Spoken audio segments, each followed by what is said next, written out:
Welcome back to Primetime News, and a special welcome if you're watching online at onespotmedia.com.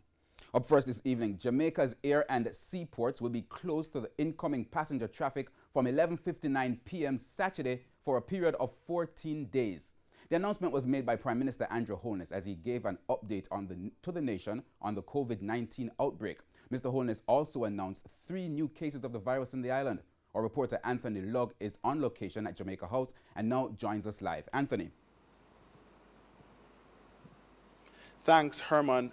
Now, the Prime Minister called a press conference earlier this afternoon to provide the latest update on the COVID-19 here in Jamaica. Now, at that press conference, Health Minister Dr. Christopher Tufton announced that there were 3 new cases in Jamaica. 19 confirmed cases of COVID-19, with 3 positives being confirmed last evening. These persons are a 38-year-old male, a U.S. citizen with a history of travel from Boston. He arrived in the island on March 14, 2020. A 30-year-old female with a history of travel from New York, arriving on the island on March 17, 2020. And a 60-year-old female retiree resident of Portland. And this case remains under investigation in terms of the connection with someone who came into the island with the virus. Prior to these 3, the Prime Minister would have announced a 16th case during Parliament, who was a 57-year-old male with a history of travel from Long Island, New York, who arrived in Jamaica on March 10th. To date, we have tested some 89 cases at the National Influenza Center based on the clinical the symptoms. 19 would have tested positive, 70 tested negative, which approximate to about 20% or just under 20%. We are waiting results for an additional 10 cases. Now, because of those 3 new confirmed cases here in Jamaica, Prime Minister Andrew Holness made this announcement. The decision has been taken that 1, with effect from 11:59 p.m. on Saturday, March 21, 2020, and for a period of 14 days in the first instance, Jamaica's air and seaports will be closed to incoming passenger traffic. Outgoing passenger and cargo. Outgoing passenger and cargo will be allowed. The Cabinet also agreed to the following. A, that there will now be increased emphasis in relation to the elderly and persons at risk by virtue of pre-existing medical conditions.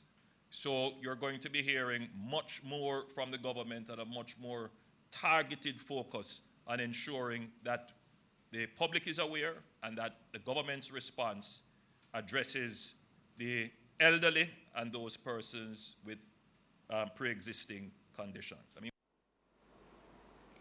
Now, Jamaicans in the diaspora could be wondering, what does the closure of the ports mean for them? Well, Health Minister Dr. Christopher Tufton said this will also affect them.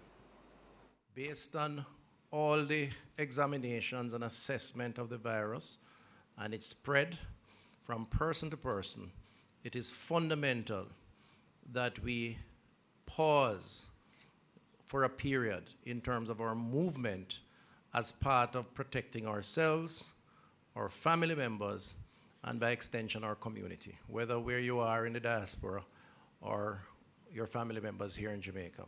And the evidence here is very supportive of that. The 10 of the 19 cases, most are imported, and persons locally who have gotten the virus clearly got it from family members who have come in, or friends.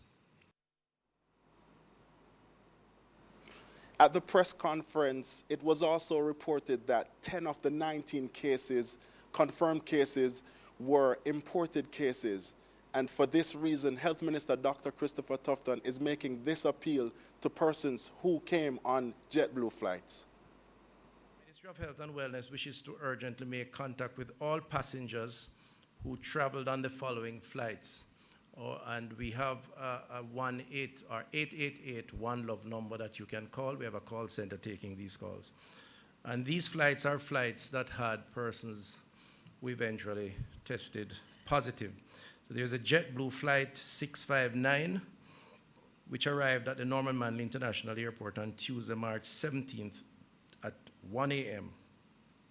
JetBlue flight 2959, which arrived at the Norman Manley International Airport on Thursday, March 12th at midnight, and the JetBlue flight B2893, which arrived at the Donald Sangster International Airport at 2:14 p.m.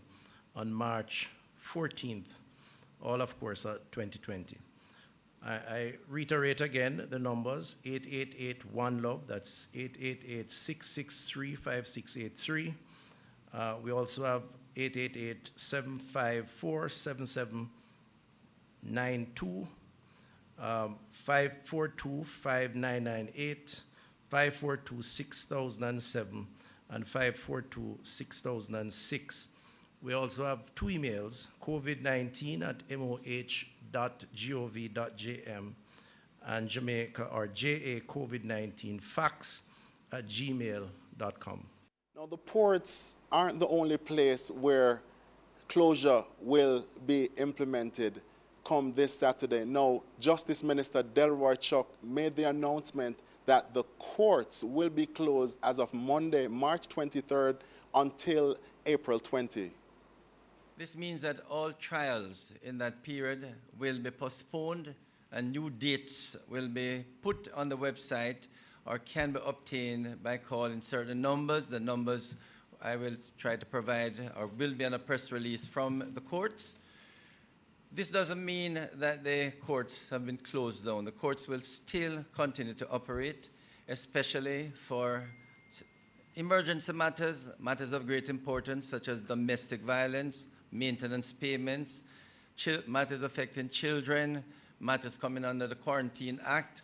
And for those persons who want to plead guilty, that will also be available, and also for guilty pleas in the traffic courts.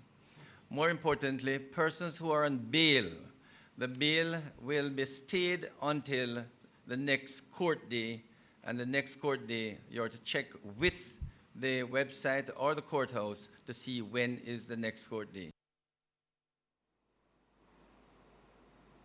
Now, if it's one thing Prime Minister Andrew Holness stressed here at the press conference earlier was that the government was taking no chances.